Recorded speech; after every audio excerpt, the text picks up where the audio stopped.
Bienvenidos queridos estudiantes a una nueva video lección. Esta semana nos vamos a centrar en las decisiones léxicas en traducción.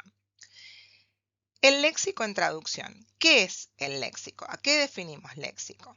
El léxico representa la identidad de una lengua. ¿Por qué? Porque trae las características de una determinada nación, cultura, costumbres e historias. Así es como el lexicón, el conjunto de palabras de una lengua, es más que un simple grupo de vocablos. Configura un acervo vivo e interactivo de que el ser humano utiliza para construir estructuras comunicativas eficaces. Este conjunto abarca vocablos que son utilizados por un individuo o hablante, constituyendo así su vocabulario. Aunque un hablante disponga de este acervo lexical, no tiene total control sobre el léxico de su lengua, pues el idioma es algo vivo y en constante cambio.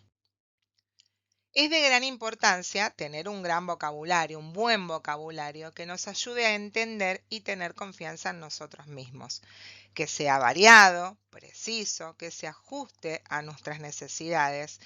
Y esto es algo muy importante. ¿Por qué? Porque como traductores nos puede ayudar en nuestras tareas traslativas. En relación con el concepto de equivalente, los diccionarios son herramientas útiles, pero parciales para el trabajo del traductor.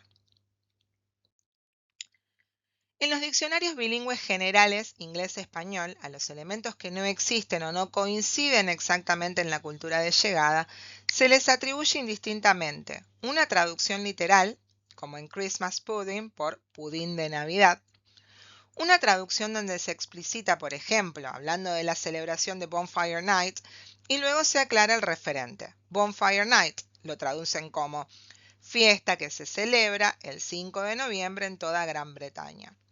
O un equivalente funcional, Christmas Stocking por zapatos de Navidad, sin dar más opciones o explicaciones. Es decir, que vamos a buscar una palabra o una frase en el idioma de destino que transmita el mismo significado, impacto o intención que la palabra en el texto original, en lugar de hacer una traducción literal de palabra por palabra.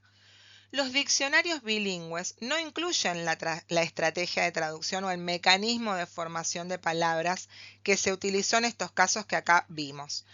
Esto nos ofrecería más información como traductores y facilitaría nuestra labor de documentación.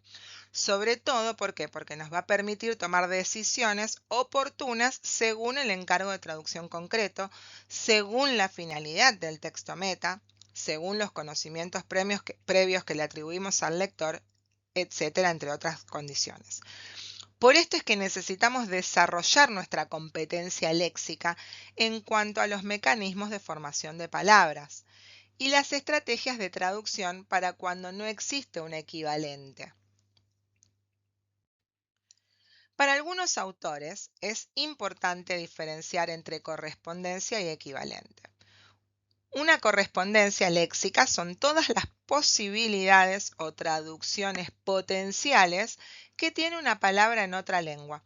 Son las opciones que te da el diccionario cuando vos buscas una palabra, de forma aislada e independientemente de cualquier contexto.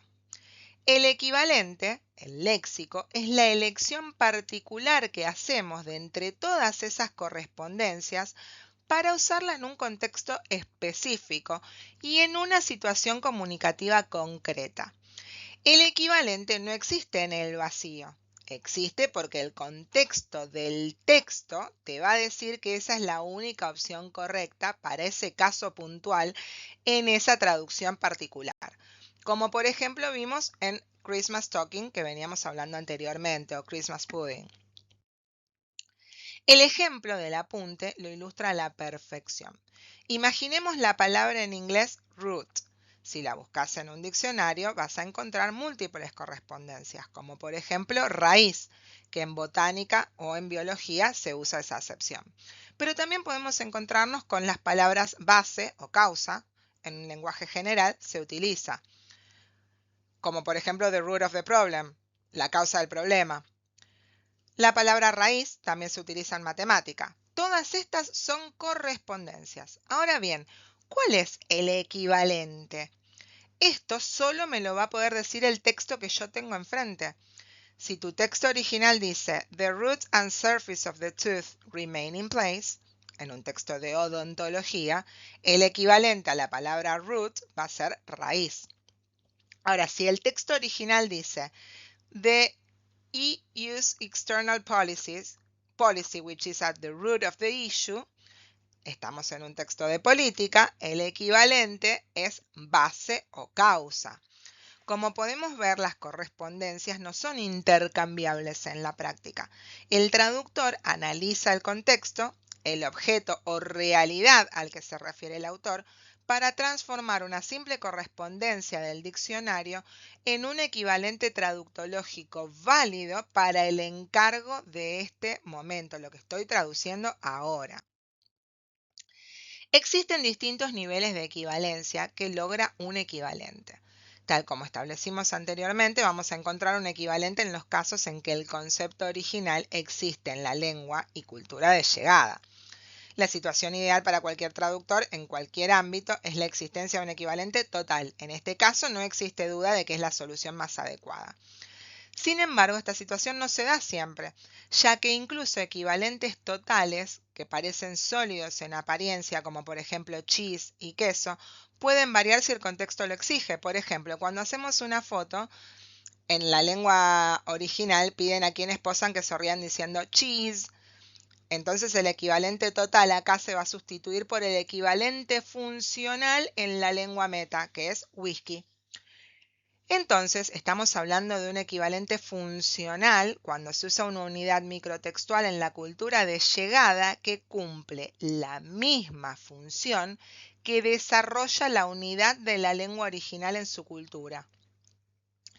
Entre estos dos extremos de nivel de equivalencia de un equivalente, nos vamos a encontrar con el equivalente contextual, que es el que se utiliza cuando a un solo término concreto de la lengua y cultura original le corresponden dos o más unidades microtextuales de la lengua o cultura meta.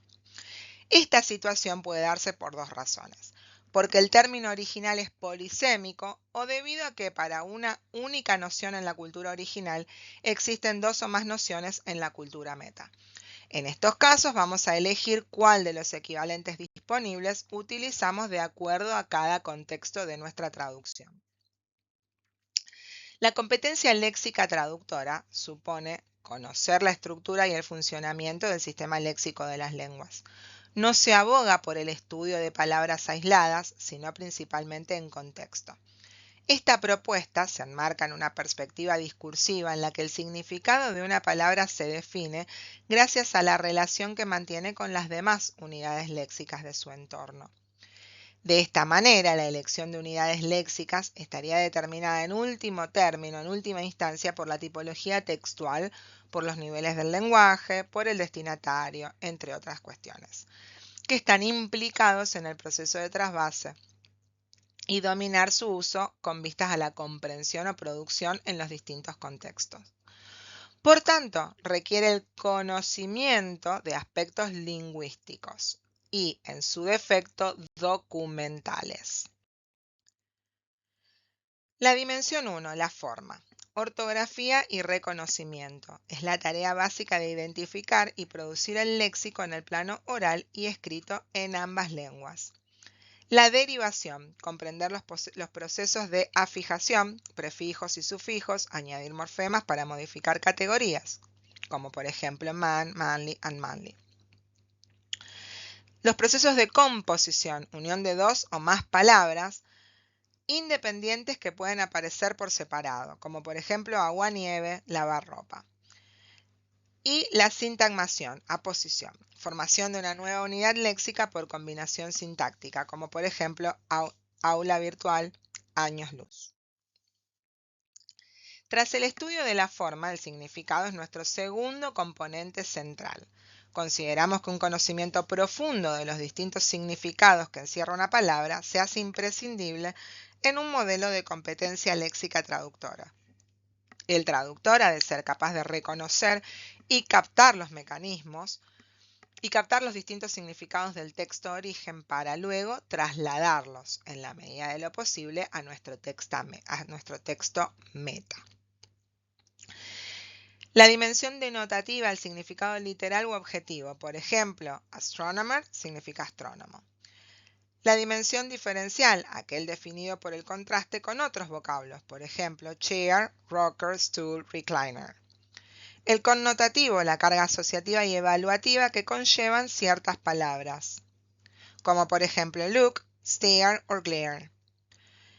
Contextual, el sentido depende de la situación o el contexto en que suceden las palabras. Cotextual, el significado que la palabra posee según los elementos lingüísticos de las palabras adyacentes en la oración.